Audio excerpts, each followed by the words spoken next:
A very warm good morning to you all. It gives me immense pleasure to introduce Mr. Thomas Zachariah, the chief guest for the day. Mr. Zachariah is an ex-MCCian who did his undergraduation in political science through the years 1983 to 86. He was a resident of Selliu Hall and even held a position in the College Union Society as the cultural convener during the year 1985-86. After his graduation, Mr. Thomas went on to pursue a degree in law from Government Law College, Mumbai. Following this, he also did a short stint as an advocate in the Madras High Court. Mr. Thomas is currently working as a senior marketing and branding consultant in Dubai. He has an experience of over 20 years in this field and has worked with prominent organizations in the Middle East. Prior to this, he was also working in advertising and banking industries in various capacities. We are honored by your presence on this occasion, sir, and look forward to listen to your words. Now, I invite Mr. Thomas Zachariah to declare the activities of the Political Science Department open for the year 2020-21. Thank you.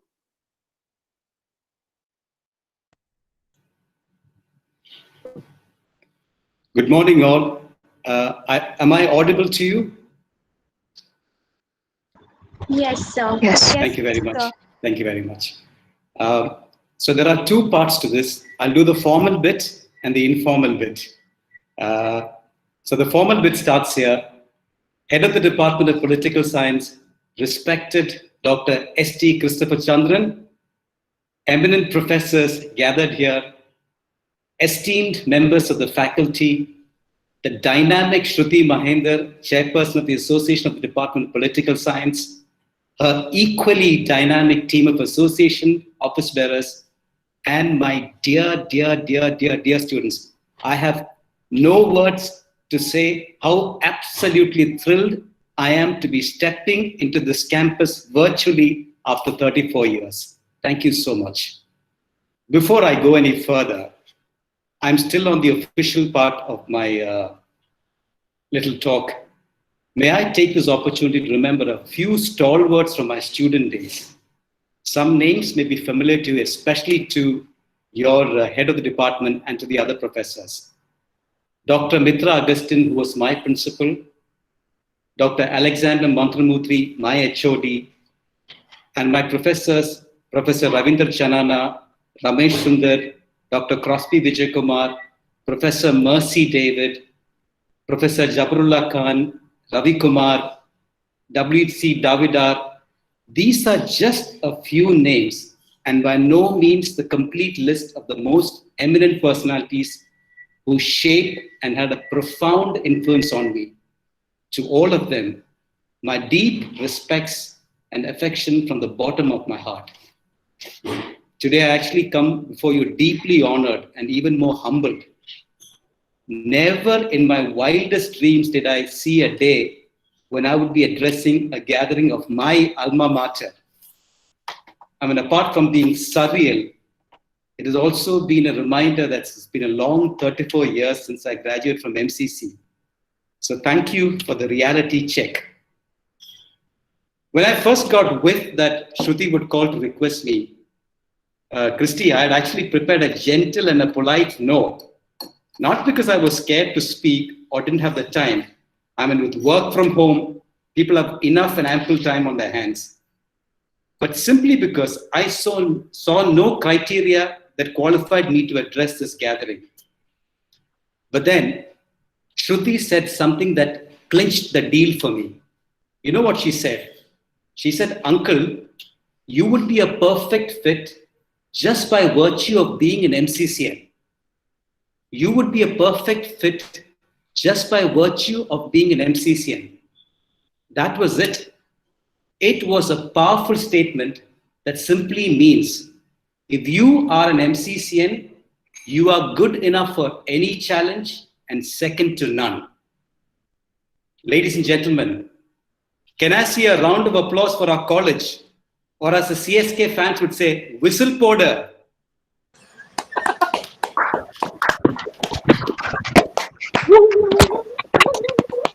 Now to the informal part of my address. Therefore, as your fellow MCCN, I take the liberty of calling this session as Hello from your senior, from your super senior. So just a few lines by way of my MCC background, just to give you a glimpse of our days that your head of the department spoke about. I am from the class of 1983 to 86, BA in political science. I had the beautiful privilege of being the college cultural convener in my final year. And for some of you who are still enjoying what you call the deep woods, I don't know if it's still there in MCC, but there was a time in MCC when deep woods had been banned. So in 1985, when we came in first into the college, we had only heard these stories about deep woods. We never knew what deep woods were. So thankfully, with the support of all my staff and my colleagues, I was able to create an interim festival called Touchwood back in 1985. And, you know, having done this Touchwood, I mean, we never had a history of doing such an intercollegiate festival at that particular point in time. But we were so surprised. The reputation of MCC preceded us. We had colleges from within Tamil Nadu, which is expected. But we also, I remember, we had colleges from Kerala, from Karnataka, and even from Bombay, we had colleges attending. And such was the reputation of MCC even in those days.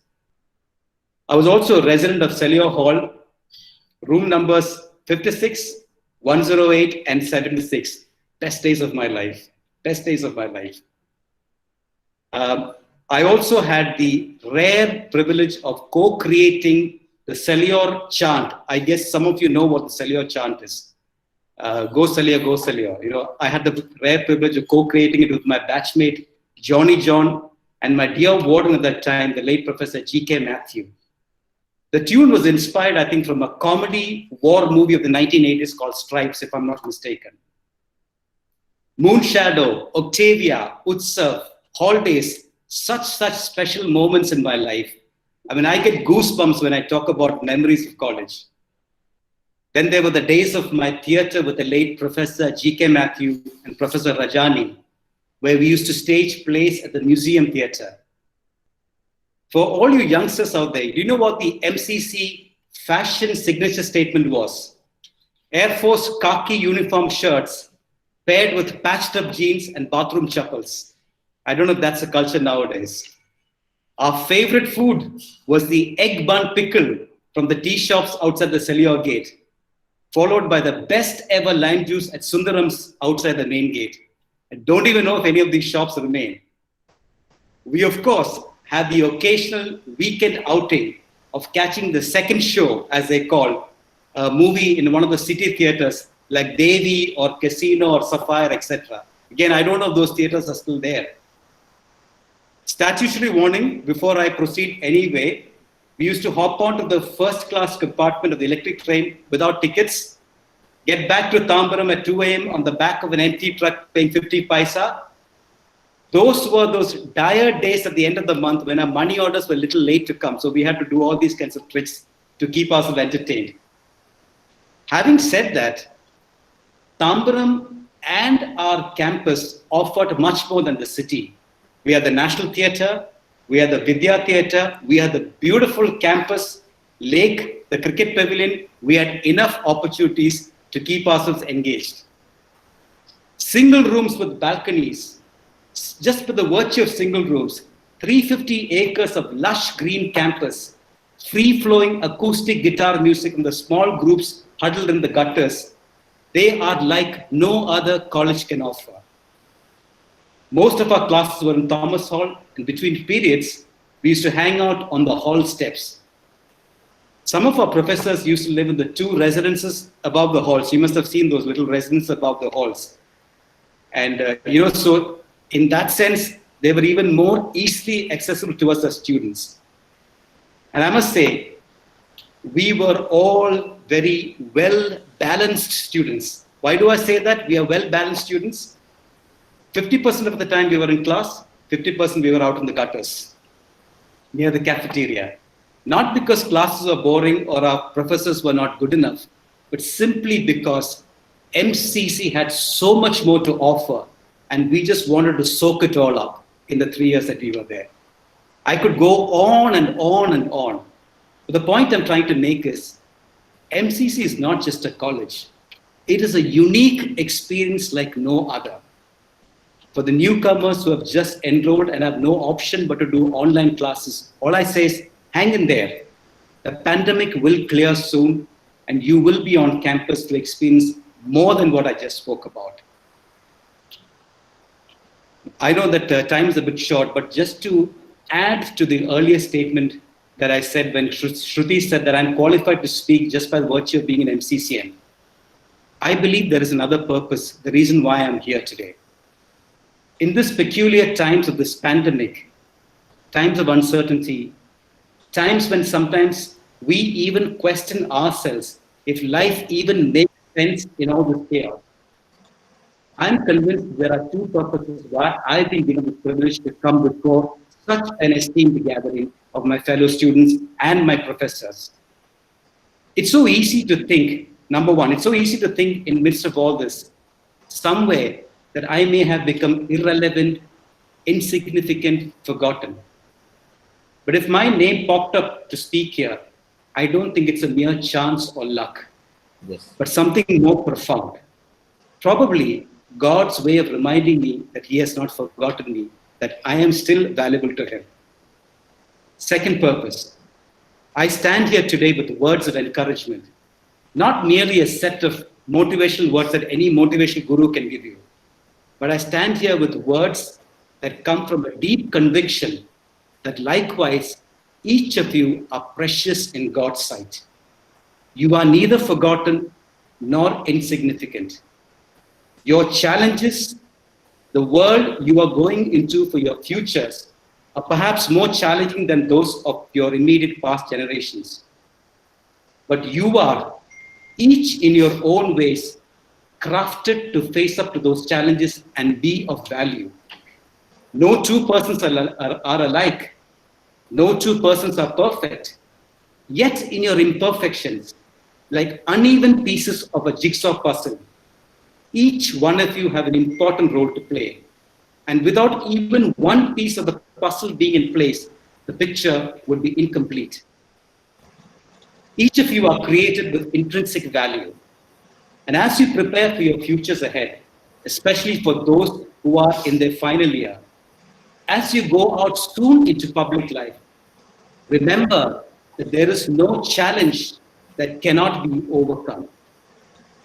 I would encourage you to bring more to the table than merely achieving personal goals. Personal goals like a comfortable job, salary, being an entrepreneur, a statesman, academician, government official, professional, whatever your professional goals may be, live up to your full potential.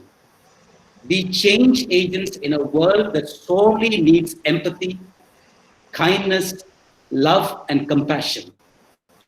Change starts with small acts within your immediate surroundings. You do not have to wait for the big moments. You can create those big moments through your small acts. To those who have just enrolled in MCC, like I said before, this is not just a college, but an experience like no other. This is where many of you will bloom and blossom and realize the potential you have within you. For me personally, the campus life of MCC is a big contributor to that growth. So I would tell you, first years or the newcomers, wait out this pandemic. It will blow over sooner than later. And in choosing political science, you have chosen well. You are in expert hands, being taught by brilliant academic minds, and as iron sharpens iron, you will be molded and sharpened into value creators. Let me end by quoting from one of Rabindranath Tagore's best poems in the anthology called Gitanjali. You may have heard this, it's one of my favorite poems. Where the mind is without fear and the head is held high, where knowledge is free, where the world has not been broken up into fragments by narrow domestic walls, where tireless striving stretches its arms towards perfection, where the clear stream of reason has not lost its way, into the dreary desert sand of dead habits, where the mind is led forward by thee into ever-widening thought and action, into that heaven of freedom, my Father. Let my country awake. That is what each one of you are called for, to lead your societies, your communities, your country, your environment into a world that can be perfected by each one of you, because each one of you are precious. Remember, by virtue of being an MCC and alone, you are up to every challenge and second to none. India and the world needs you. So if I may be permitted, like I told Shruti, I think each one of you are facing even more challenges than my generation or even a fewer generation down the line. You are living in peculiar times, peculiar circumstances, where there's so much uncertainty. And I know that all of you are dedicated students, all of you are here for knowledge. But beyond all that, I just want to leave you with a short prayer, if I may be allowed to do so. Please, please. Dear Please. Heavenly Father, even as we come together as a team together, Lord, as a college, as a class, as a department, Father, you know the challenges that these young men and women are going to be facing. And I pray that your wisdom, your guidance, your compassion may flow through them, Lord. That each of them may be change agents in whatever role they are placed into. That they may be dedicated to their work. They may hold integrity above everything else. They may have love for their fellow human beings.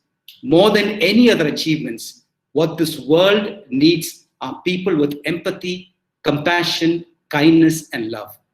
And I pray your almighty blessings upon this young batch of future generations who are going to be molders of this world. In Jesus' name I pray. Amen.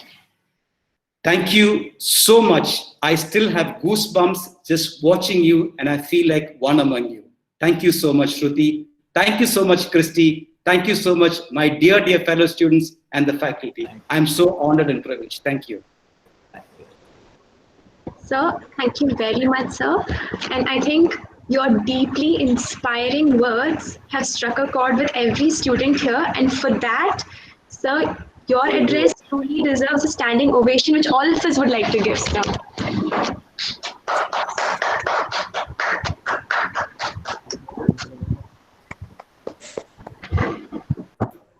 I think the honor is mine. Thank you so much. Thank you so much. Nakshani, over to you. Thank you, sir, for your inspiring words and your prayer. As a sign of gratitude, I think we should take this opportunity to pray for the alumni of our college. I would request someone from the gathering who has access to our college calendar right now to pray for the alumni for our college and read out the college alumni prayer.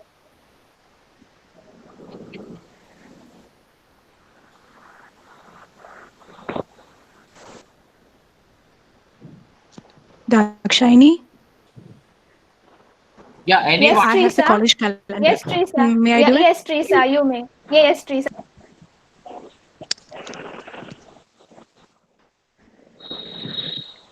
Prayer for the alumni. O God, of whose gift alone it cometh, that thy faithful people do unto thee true and faithful service. We pray thee to follow with thy blessing those students who have gone out from amongst us to serve in the wider arena of life outside these college walls. Strengthen them to meet victoriously all temptations.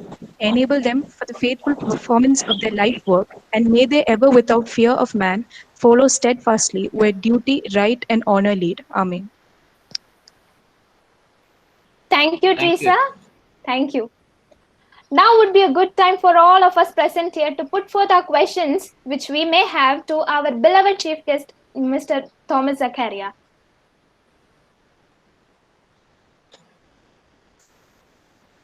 So Shruti never warned me about the question answer session.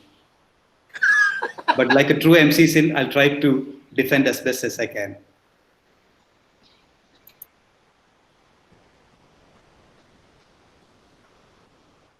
Please unmute and speak and identify yourself, which class and your name, please. Maybe we'll have about 3 questions. The first 3 gets the privilege. Yes. I think I'll go first. Sir, so my question is, I promise it'll be simple. Why MCC? What brought you to MCC in the first place? My mother is a student of MCC. In fact, she was actually taught by my old principal, Mitra Augustine. And MCC carries a legacy. I mean, anybody from South India especially knows what MCC really is. It stands for certain values. It stands for quality. It stands for reputation. You can have many facets about, you can talk about. But for me personally, it was a dream. Certain passions you cannot explain in words. For me, being in MCC was a very cherished dream. And for me, it was like, again, with no disrespect to any department or any subject, for me, I was happy to get into any subject just to be in MCC. Experiences, passions sometimes cannot be put into words. You have to experience it. But let me tell you something. MCC has molded so many lives to be better human beings. The value that MCC creates and gives is something that we kind of realize only when we step out of the portals of our college. And my earnest plea to you is, do not be one of those who realize the value of college only after stepping out of college. Cherish the values while you're there, soak it in, like I said, and enjoy every moment of it. Because MCC makes each rough person a multifaceted diamond, provided you're willing to soak in every experience that MCC gives you. I think, quite simply put, MCC was a passion. That was my cherished dream to be a part of the MCC. Thank you, Shruti. Thank you, sir. Excuse me, sir. Sir, may I ask a question? Of course, yes. Sir, what advice would you give to our generation? Something you learnt in life which you would like to pass on to us? Integrity. Integrity is so very important. This is a generation. Let me rephrase it. Increasingly, the world is looking for shortcuts to many things. And in that quest to achieve, many values are being compromised. I mean, I don't have to tell you, you just look around. Some of the issues that you are facing were never issues in our times. Whatever it may be, you may call it moral issues, political issues, economic issues. Most of them have been created because of lack of empathy, lack of integrity, and what you call increasingly selfish nature of people. I would say create integrity, create empathy. Still, all of you have the skills. What differentiates you from the next person who has the same skills is the intrinsic value that you bring as a human being to the table. So remember, you are not just numbers on an Aadhaar card or numbers of a mobile telephone number. Each of your individuals uniquely gifted. You may not be the same as the person sitting next to you, but you have the gift that the other person doesn't have. None of you are second to each other. In fact, like I said, you are pieces of puzzle that come together to form the perfect picture. Go out into the world with deep-rooted intrinsic values, add value to the world. Skills are there in the market to buy. Attitudes and values come from within. And choose MCC to mold those values within you. And these are what I call enduring values of compassion, love, empathy. These will never fade away. And these really are what you need to leave a legacy. You can be a success with your skills, but to leave a legacy and a lasting impression, you need intrinsic values. And I would say, go forth into the world armed with intrinsic values that you possess. I hope I was clear about that. Yes, sir. Yes, sir. Sir, I'm Porkudi from second MA. From what you were saying, I was wondering if you could tell us why Deepwoods was banned, and also, since you were quoting from Tagore, I was wondering how if MCC had influenced your reading habits, and if so, how? Okay, Deepwoods, apparently when I was in MCC, which is from 1983 to 86, Deepwoods had been banned for a few years even before that. I don't know the exact reasons, but I do know it was some kind of an unruly crowd behavior that happened at one of the Deepwoods, and that resulted in some kind of unwanted behavior, and therefore the management at that point in time decided to stop Deepwoods for a period in time. So when we came to the college, we had heard all these big stories about how Deepwoods used to be the most biggest cultural festival in Chennai, or Madras as we used to call those days, if not in Tamil Nadu. And some of us got together and said, can we try and revive the Deepwoods? And obviously, the management would never revive it with the same name, Deepwoods. So I think I came up with this name called Touchwood, as you say, Touchwood, let's hope it works kind of a thing. And that's how we came up with Touchwood. And I think it was there maybe for a couple of years, and after which, thankfully, Deepwoods came back into the calendar. Reading habits, I would actually want to say that I was very much into theater those days. I used to act in plays by late Professor G.K. Matthew, who was our English professor, late Professor Rajani. These probably are names you may have heard. These are stalwarts of English literature and dramatics in the college during my time, and even much later. So I used to be an avid actor in their productions. I used to do skits. So I guess that was the kind of a bent of mind that I had, kind of to soak in a little bit of literature. But by no means, no special abilities. Again, I keep on harping. It's the college, it's the alma mater, it's the people around you, it's MCC that really, ignites certain passions in people. And that certainly happened for me. Thank you, sir.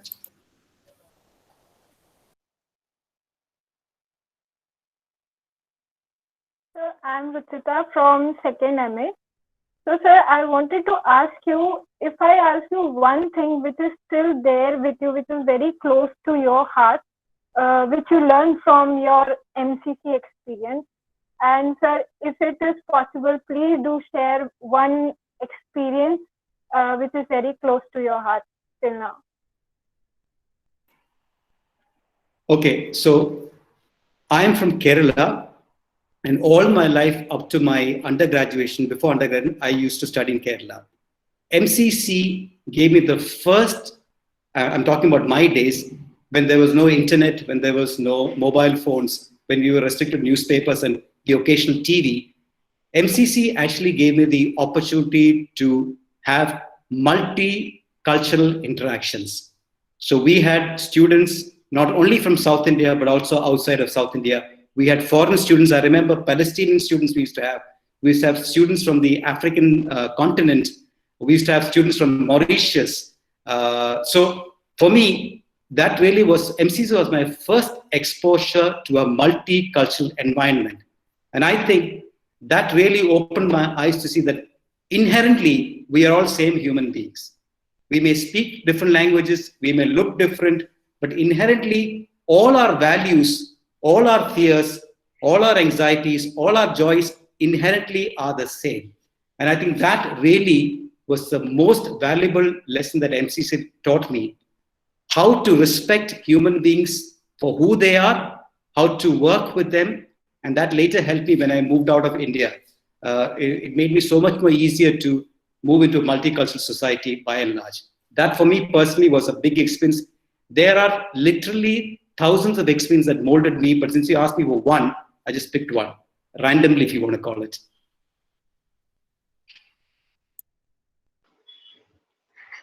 Good morning, sir. Sir, I'm Hi, Shiva good morning. I Shakti. can hear you. Yes. Hi, Yes, Shiv sir. Shakti. I'm from third year. So first, thank you so much for sharing all your memories that you had with MCC, sir. I really had goosebumps hearing your spirits towards our college. Thank you so much for that. And my question is, as you said, you was in the cabinet of our college as cultural convener. Can you share the challenges that you faced during that period in holding a responsibility, in holding a position, and the efforts that you put to overcome it?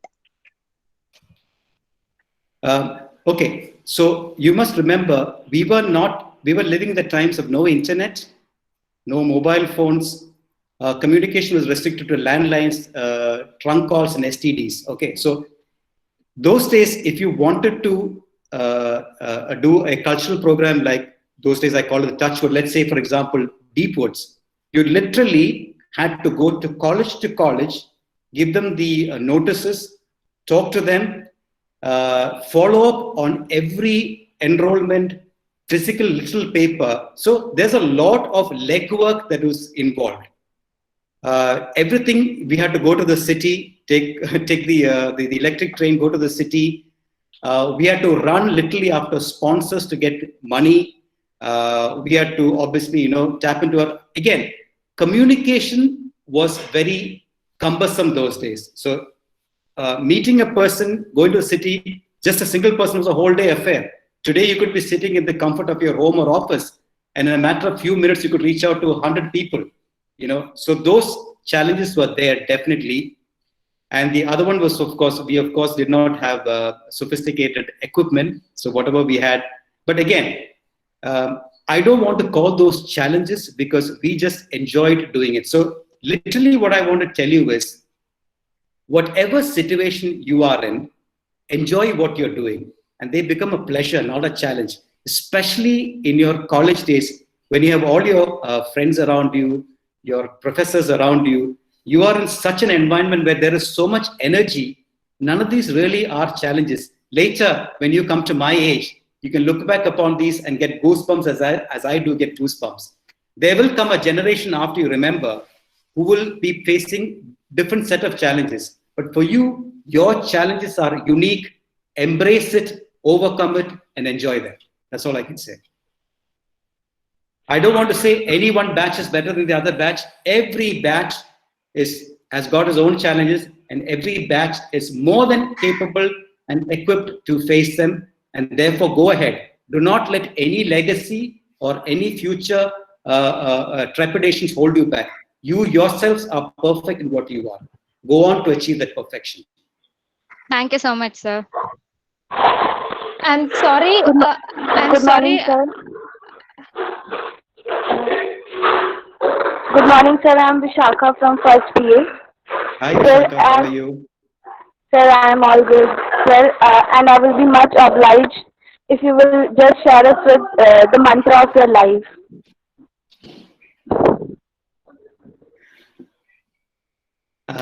I have no specific mantras, Vishakha. Again, I go back to what I just said before. I am as much, or you are as much special as I am special. But that doesn't mean that we stop our quest for perfection or knowledge. Every day, like I just said before, embrace the changes that come every day. Use every day as a learning experience. Like Christy had said, sorry, keep saying Christy, sorry, your head of the department had said, Thomas used to be, by the way, my nickname in college was not Thomas. If you say Thomas, nobody knew me. My nickname was Spuddy. Spuddy is the short form of Spud, which basically means potato. For whatever reason, I got the name Spuddy. Okay. So yeah. So like your head of the department was saying, yeah, I was good at culture. I used to make skits. Some people tried to tag me as a man with ideas. But I sincerely believe ideas are no man's monopoly or no woman's monopoly. Ideas can come from anyone. I think what really we need to do is receive ideas, pick the good ones, irrespective of who it comes from, and use them for the betterment of the other person as well as for the society at large. So there are really no mantras. It's about being open, being receptive, and most importantly, what I think is lacking in this world right now is tolerance. There's so much intolerance on different levels happening. I think we need to learn fundamentally at the end of it all, we are all the same. Whoever you may be, whichever economic strata you come from, whichever language you come from, fundamentally, we are all human beings. We all bleed red blood, not blue or black or green, right? Embrace ideas, pick the ones that work, improve on the ideas that need to be improved upon, and like I said, embrace change and move ahead. Do not let baggages from the past hold you back. That's all I can say. Thank you, sir.